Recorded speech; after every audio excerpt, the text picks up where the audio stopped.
Ya, menarik sekali. Di sini sebenarnya saya sudah dapat sebuah testimonial dari anonim ya. Jadi karena kita mengambil testimonial atau pertanyaan di online, di form online kita, linknya ada di bawah video ini, secara umum dan secara anonim. Boleh saya bacakan mungkin, Bu Ivon? Oke, baik. Jadi begini testimonialnya. Orang tuaku boleh aku deskripsikan sebagai sosok orang tua yang sangat menyayangi anaknya dan selalu memastikan bahwa kebutuhan anak-anaknya selalu terpenuhi. Misalnya makan, minum, tempat tinggal, pendidikan, penampilan, dan sebagainya. Mereka juga selalu kerja keras mencari nafkah supaya bisa memberikan segala yang terbaik untuk anak-anaknya. Di masa kecil aku merasa tidak ada beban apapun atau masalah terhadap orang tua karena aku juga nggak bisa menentukan misalnya mau pakai baju apa atau mau pergi kemana.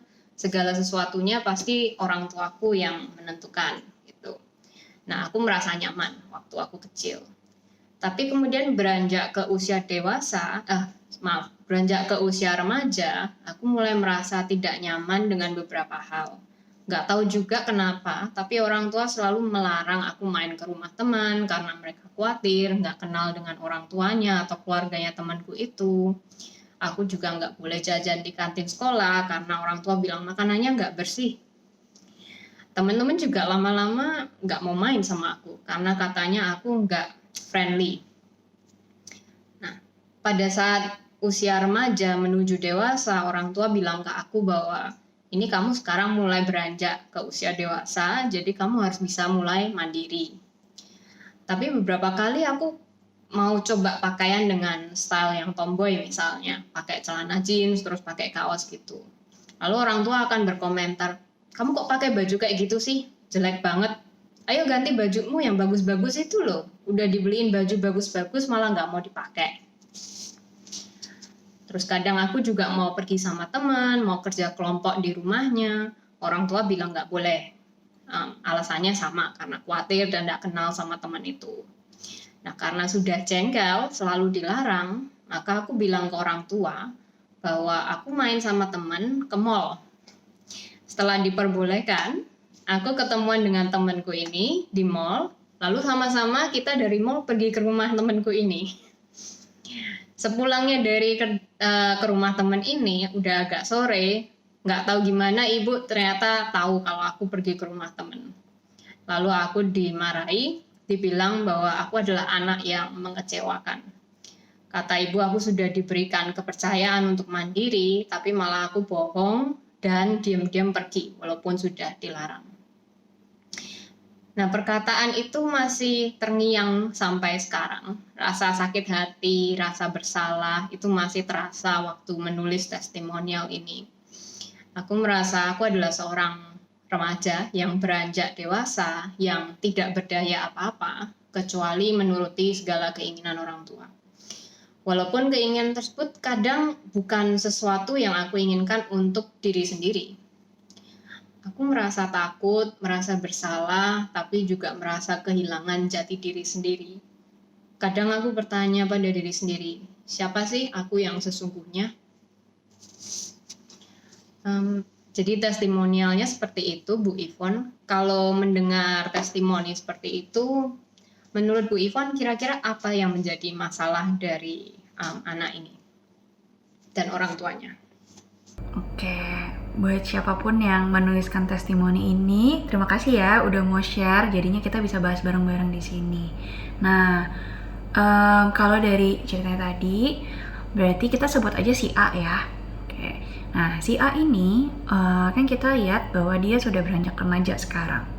Ya, kalau dia kita ngelihat latar belakang atau riwayat pengasuhan yang dia persepsikan dari orang tuanya, itu kita melihatnya cenderung mungkin lebih ke otoriter ya, dugaannya gitu. Kenapa? Karena dia orang tuanya itu cenderung yang mengambil kontrol atau kendali atas sekecil apapun yang dilakukan si A ini gitu, termasuk milih baju. Nah, kenapa ya kira-kira dia ketika remaja itu mulai ngerasa kok kayaknya udah kayak nggak nyaman gitu loh ketika diatur-atur terus, dan kebetulan dikasih kesempatan nih sama orang tuanya. Cuman menurut yang tadi kita dengar ya, rasanya kepercayaan yang diberikan itu tidak diimbangi benar-benar dengan kepercayaan yang real gitu ya. Jadi mungkin orang tuanya juga conflicting gitu di dalam perasaannya. Kenapa? Karena yang biasanya mengatur atau mengontrol si anak ini, mengendalikan si anak, bukan mengendalikan ya, mungkin bahasanya kayak yang mengatur lah gitu, yang mengatur yang baik untuk anaknya seperti apa dan diikuti. Nah sekarang orang tua juga paham, aware bahwa oh ini anak udah remaja, udah nggak bisa lagi digituin. Jadi ada proses transisi juga nih buat orang tua maupun si anak kan. Orang tua mengubah kebiasaan pengasuhannya pelan-pelan, dan itu butuh waktu memang buat orang tua beradaptasi pada transisi itu. Terus juga mungkin sebenarnya menjadi conflicting karena di dalam perasaannya masih merasa bahwa rasanya udah terlalu terbiasa mengatur gitu loh, yang mengatur. Terus juga merasa mungkin sebenarnya belum terlalu percaya pada si anak gitu, karena ini kan kesempatan awal gitu ya yang diberikan, bukan yang dari dulu mulai sedikit demi sedikit diarahkan untuk pelan-pelan mengatur dirinya. Nah ini langsung drastis nih mau diubahnya gitu ya. Nah jadinya itu tuh, kok udah katanya boleh pakai apa aja, baju apa aja, ini udah pakai dengan style yang dia nyaman tetap dikomentarin gitu. Jadinya kayak nggak konsisten sama apa yang disampaikan orang tua di awal, sehingga anak bingung. Jadi yang dimaksud orang tua dengan boleh itu apa sih gitu loh. Jadi indikatornya bolehnya apa, anak bingung kan. Karena anak bingung, tapi di saat yang sama kalau kita lihat dari kacamatanya si anak ini anak remaja, masa tahapan perkembangan sosial emosionalnya, mereka memang sedang berusaha bertransisi membentuk suatu identitas diri yang lebih ajak tentang dirinya. Mereka lebih mau paham dan kenal sama dirinya tuh, mereka orangnya seperti apa sih, saya kelebihan dan kekurangannya apa, saya kuatnya di mana, kurangnya di mana, saya dipandang orang-orang tuh sebagai orang dengan karakter yang seperti apa yang membuat saya disukai oleh orang, mana yang tidak, kayak gitu-gitu. Nah, ketika dia tidak punya keleluasaan atau kesempatan lebih untuk bisa mengeksplor identitas dirinya secara lebih personal, karena terlalu terkekang, misalnya merasa terkekang, itu akan kesulitan dan terhambat ya proses tugas perkembangan di masa remajanya gitu. Jadinya konflik lagi gitu. Karena apa? Karena anak ini pasti sayang sama orang tuanya, nggak mau kurang ajar sama orang tuanya. Tapi di saat yang sama, dia punya dorongan untuk menemukan identitas dirinya. Nah ini juga menarik, di masa remaja, pertemanan itu menjadi lebih penting ya. Dibandingkan, terkesannya lebih penting gitu dibandingkan dengan mengeluangkan waktu bersama keluarga. Kenapa? Karena identitas mereka itu umumnya banyak mereka dapatkan ketika mereka bersosialisasi dengan lingkungan pertemanan, teman-teman sebaya gitu ya. Jadi mereka pengen dapat identitas itu baik secara sosial maupun personal. Nah tapi salah satu resource yang signifikan adalah selain keluarga adalah pertemanan. Bedanya kalau keluarga, karena dari kecil sampai remaja mereka udah sama orang tuanya terus, mereka udah tahu, oh orang tua tuh menilai saya seperti apa, saya biasanya di keluarga seperti apa. Nah ini mereka mau eksplor lebih di lingkungan luar keluarga. Sehingga tadi si A, kita ngeliat bahwa sepengen itu loh dia tuh main sama teman-temannya.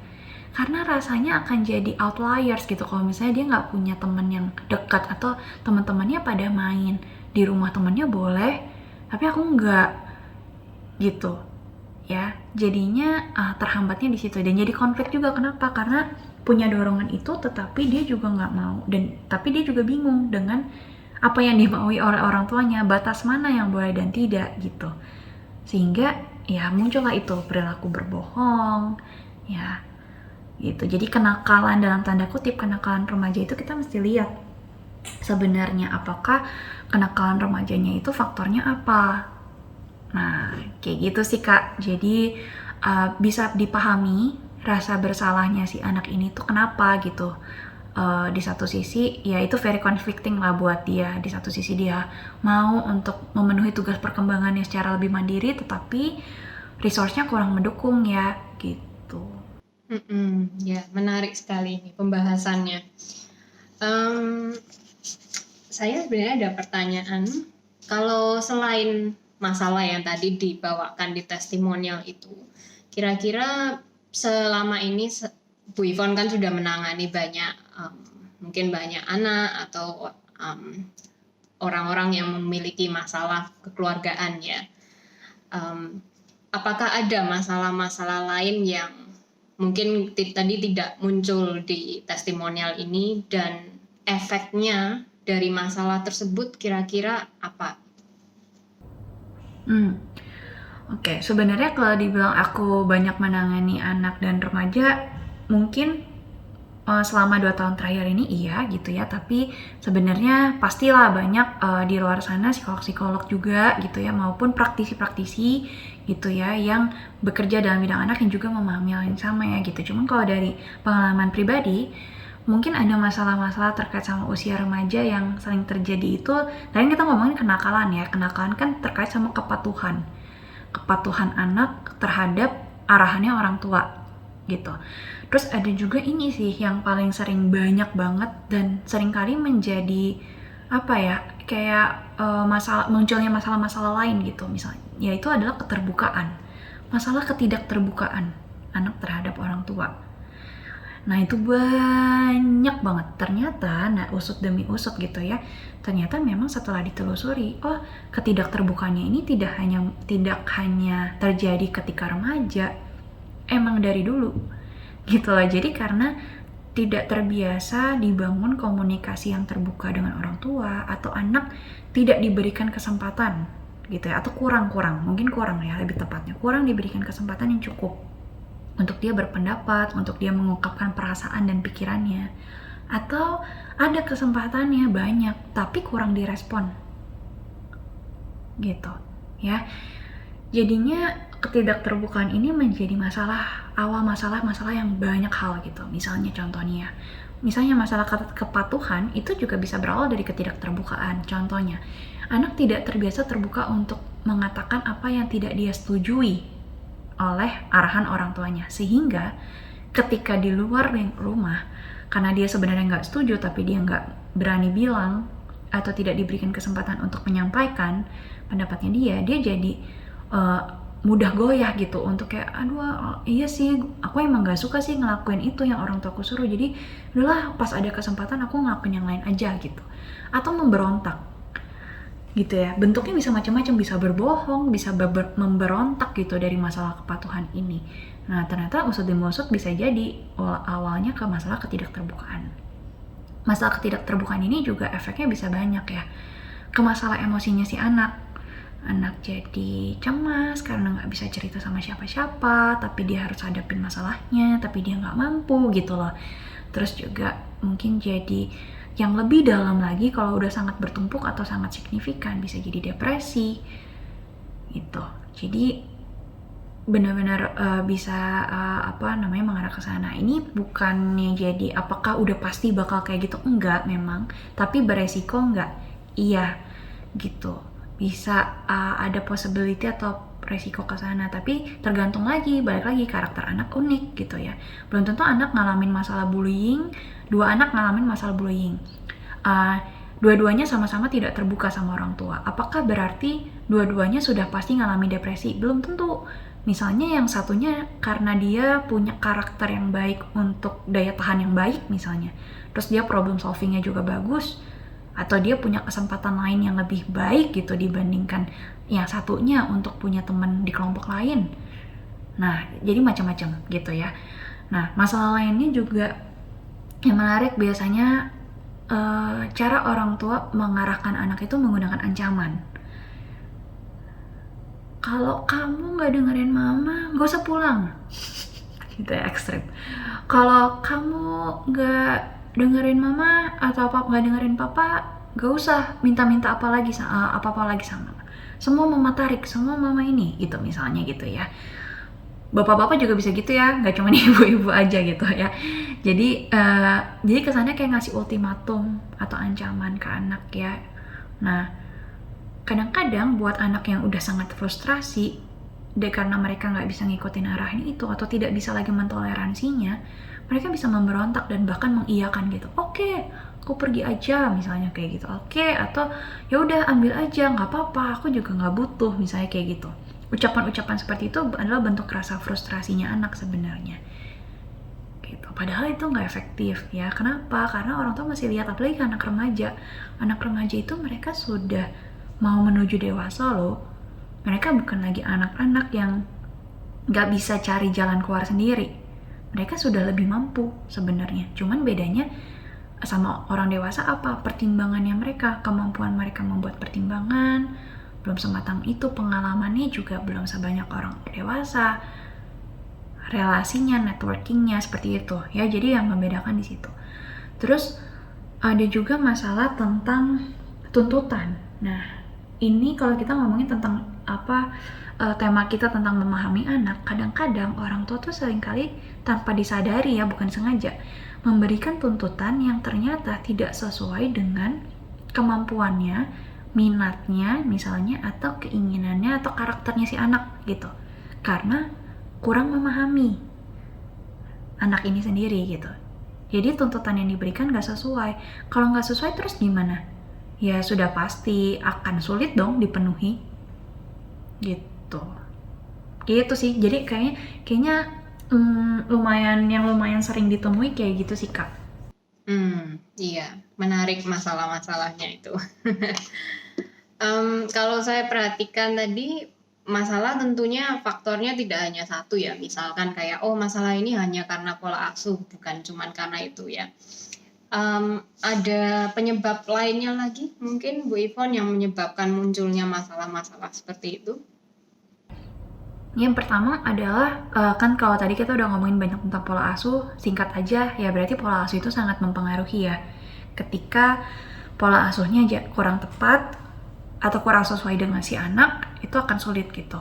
Jadi pasti akan banyak menghambat tentang perkembangan si anak ini. Terus juga yang kedua terkait sama tema kita, kurang paham ya terhadap si anak dari awal gitu. Karena mungkin kurang memberikan anak untuk kesempatan menjelaskan, kurang involve dalam minat-minatnya anak, terlalu lebih fokusnya kepada orientasinya kepada pemikirannya orang tua, bukan sudut pandangnya anak. Nah ini sih, ngomongin sudut pandang persepsi anak ini sangat penting ya. Untuk kita bisa benar-benar paham ke anak, kita memang mesti terbuka sebagai orang tua. Orang tua perlu terbuka untuk mau ngerti dan dengerin dulu, mendengarkan secara aktif, baru menelaah dan memahami gitu. Oh, anak saya tuh mikirnya seperti ini loh. Jelas aja kalau saya arahinnya kayak gini nggak bakal masuk gitu. Nah itu sih, jadi karena kurang paham itu ya. Terus juga terkait mirip sama testimoni tadi, terkesan orang tua kurang percaya pada anak gitu ya. Jadi orang tua karena orientasinya mungkin berfokusnya pada diri dia atau kurang mau percaya sama si anak jadi kesempatannya terbatas gitu untuk dia eksplor dan berkembang. Padahal masa kanak-kanak itu masa-masa eksplorasi. Kalau orang kayak mau tes minat bakat nih, kita kan mesti tahu dulu ya gitu tentang minatnya di mana dan lain-lain. Kalau anak nggak punya kesempatan eksplorasi, pasti minatnya lebih terbatas juga gitu ya. Eksplorasi itu tidak harus dengan fasilitas yang menggunakan uang ya, nggak harus. Jadi bukannya harus dikursusin segala macam, enggak gitu. Tetapi orang tua mau membantu si anak ini untuk kenal loh terhadap berbagai bidang, terhadap berbagai skill, mencoba kayak gitu. Nah itu sih. Nah terus ini juga salah satu faktor lain yang mungkin signifikan banget ya, termasuk dari awal masa perkembangan, yaitu kehangatan. Kadang-kadang kurangnya kehangatan itu di dalam keluarga tidak hanya ke anak, antar orang tua deh. Kenapa? Karena kita perlu tahu anak itu belajar melalui mengamati. Siapa yang diamati pertama kali? Udah pasti orang di rumah, orang yang sering dia temuin, termasuk orang tuanya gitu, atau pengasuh utamanya. Jadi kalau misalnya anaknya hangat nih, anaknya sangat hangat secara emosional, tapi antar orang tuanya tidak, Nah, itu juga bisa membuat anak merasa kayak seperti gini, kok di mama sama papa hubungannya nggak sebaik itu ya gitu. Dia akan belajar tentang pemaknaan tentang hubungan suami istri, tentang hubungan pasangan. Nah, ini persepsi-persepsi ini jangan salah, ini bisa aja loh dimaknai sama dia sampai dewasa. Jadi segitunya ya memang efek dari masa perkembangan anak ke selanjutnya gitu. Terus kurangnya kehangatan atau kurang terbiasa untuk bersikap hangat itu juga bisa mempengaruhi karakter sosialnya anak. Seberapa anak bisa menunjukkan kehangatan dia pada orang lain gitu ya. Ada yang anak yang tumbuh dengan keluarga yang kurang hangat tapi dia bisa menunjukkan kehangatan itu pada orang, bisa nggak? Bisa aja. Kenapa? Banyak faktornya. Bisa dari dia mengamati orang-orang lingkungan di luar rumah, nonton gitu ya, nonton film, itu juga bisa. Atau memang pada dasarnya anak ini sebenarnya karakter kepribadiannya dia sebenarnya anak yang hangat gitu secara emosional. Jadi tidak di rumah tapi dia aplikasikan di luar, itu juga bisa sih. Cuman karena kita balik lagi, karena keluarga itu menjadi lingkungan terdekatnya anak ya gitu, lingkungan terdekatnya anak yang seharusnya menjadi lingkungan paling aman buat anak, menerima anak apa adanya. Terus juga kapanpun anak ngerasa down atau apa, dia selalu punya lingkungan yang aman ini, yaitu orang tua. Nah, ketika kehangatannya ini dapet, sebenarnya anak jadi bisa lebih menjadi itu menjadi resource yang penting buat si anak ini bangkit dari permasalahan-permasalahan di luar rumah yang dia hadapi gitu ya. Terus juga mungkin perasaan-perasaan tidak nyaman terhadap dirinya sendiri, itu menjadi suatu fondasi atau resource yang baik sebenarnya kalau lingkungan yang dengan kehangatan gitu, Alicia. Baik. Terima kasih banyak Bu Ivon. Saya hari ini banyak mendapatkan ilmu dari Bu Ivon. Dan juga ada banyak hal juga yang tadinya saya nggak ngerti. Sekarang saya sudah, ternyata ada toh yang begini. Oh, ternyata ada masalah seperti ini. Jadi terima kasih banyak atas waktunya dan juga atas penjelasannya yang sangat detail. Di video yang berikutnya, Bu Ivon dan Kak Alicia akan kembali berbincang-bincang. Kita akan membahas lebih mendalam mengenai beberapa topik. Yang pertama adalah apa yang orang tua katakan ke anak. Dari sudut pandang kita sebagai orang dewasa mungkin sangat jelas ya maksudnya apa yang kita mau anak-anak itu untuk lakukan. Tetapi ketika sampai di telinga anak, ternyata mereka menerjemahkan perkataan orang tua itu agak sedikit berbeda. Atau bahkan mungkin berbeda jauh. Nah, itu akan kita bahas di video yang berikutnya. Kemudian juga Bu Ivon akan menjelaskan lebih banyak lagi pentingnya empati kepada anak dan juga cara mengidentifikasi dan memahami sudut pandang anak. Yang ketiga, kita akan membahas mengenai saran-saran dari Bu Ivon yang bisa dicoba oleh orang tua di rumah untuk membantu memahami anak Anda. Jadi, stay tune. Jangan lupa untuk subscribe video ini supaya kalian mendapatkan update video yang selanjutnya.